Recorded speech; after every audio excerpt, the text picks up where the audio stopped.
Hey everyone, Gabby, and welcome to this introduction to this series I'm doing on midlife. So it will be held within the midlife series on the playlist, and there'll be introduction and part two of the introduction. And here we have a little taster of the kind of things to consider if you was to join the 12-week program as well. So it gives you an idea as to also what level you're at, whether you're just sort of starting to reflect on where you're at and doing a bit of a review and an audit of your life, or you're starting to go through some life-changing processes, or you want to join other people to talk about a topic that we don't always talk about in our circles of the people and community that we belong to. So this is going to cover session 1, session 2, and session 3 as the introduction sort of extension, where we're looking at midlife personal development and transformation. Session 1, midlife as a portal, why you're not lost, you're ripe. Session 2 is the science and soul of change, why 12 weeks matters. 3, the myth of doing it alone. So I just wanted to cover those before I started releasing the 12-week program. So this is a sort of prelude to that.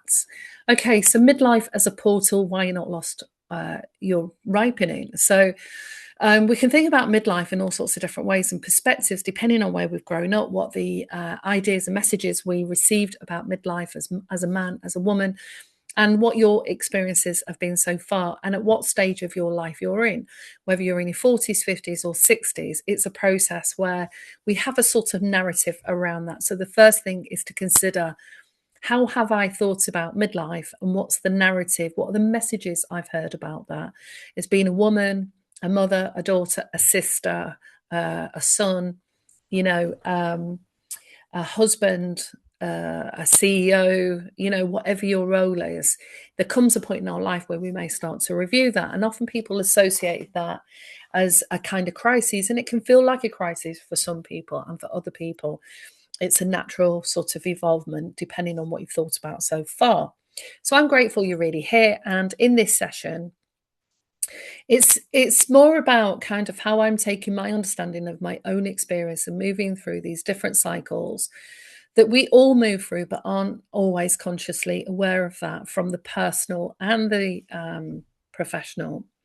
So in my work, I worked mostly with children and families, but I also, in my later time of working for the NHS, also had colleagues who worked with older people in the families that were supporting them. So those different life phases that Carl Jung often maps out in his work.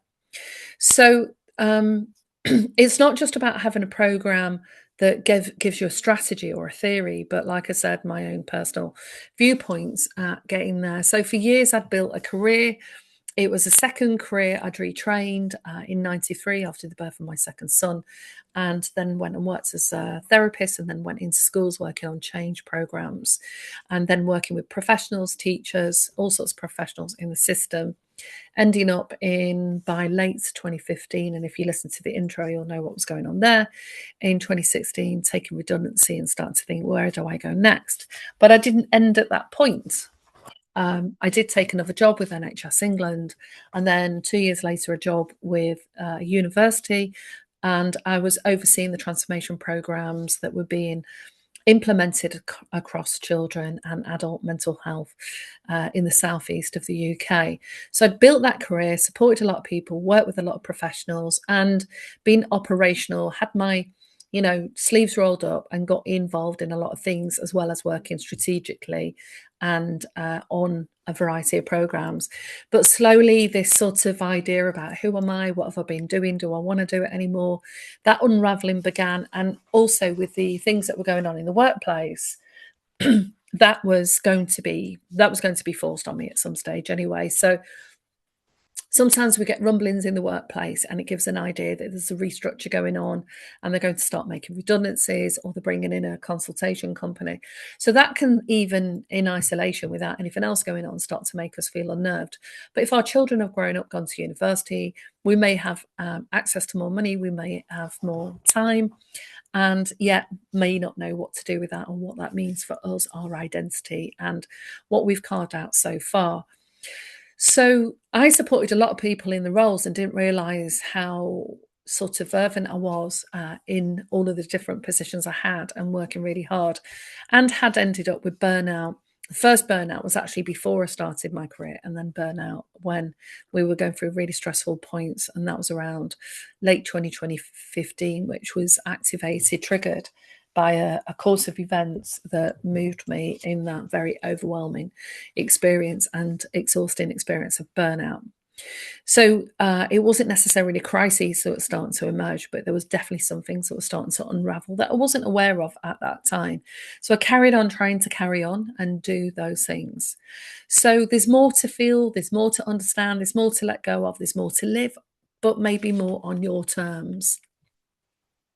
So midlife doesn't have to feel a decline. It's not necessarily a loss, but we may feel some loss as we're releasing old aspects of identity. If you've ever cleared out your wardrobe for the first time and looked at all the clothes that you've collected over the years, there's a sense of nostalgia with that and a sense of sadness that maybe letting some of that go and what that represents. The same with ornaments or books. I've got books that I collected from the very early stages of training that I'm waiting for when I go to a counselling organisation, and I'll give it to other people because I think they're classic, and I want them to go to somebody else who appreciates what's been wrote in there and all the work that the authors do when they're researching their favourite topics. So it's also a space where we look at how the messages have influenced us, the conditioning we have about ages and stages of being a man, of being a woman, a daughter, a son, a grandma, grandfather, and how that identity or that role is about performing to a degree, performing to the structures around us or the rules that they have in place. And so we start listening to that rhythm within us. Sometimes it's a little calling and we pay attention to that, make some small changes, and sometimes that calling gets louder. So ask yourself for this session, what part of you is ending and what part of you is ripening? This series isn't about fixing you, it's about making space for that version of you that has always been waiting. And I'll put those questions below this. So tune in to session 2 next time. See you then. Like and subscribe to my page. Ring the bell so you get notifications of when this is released.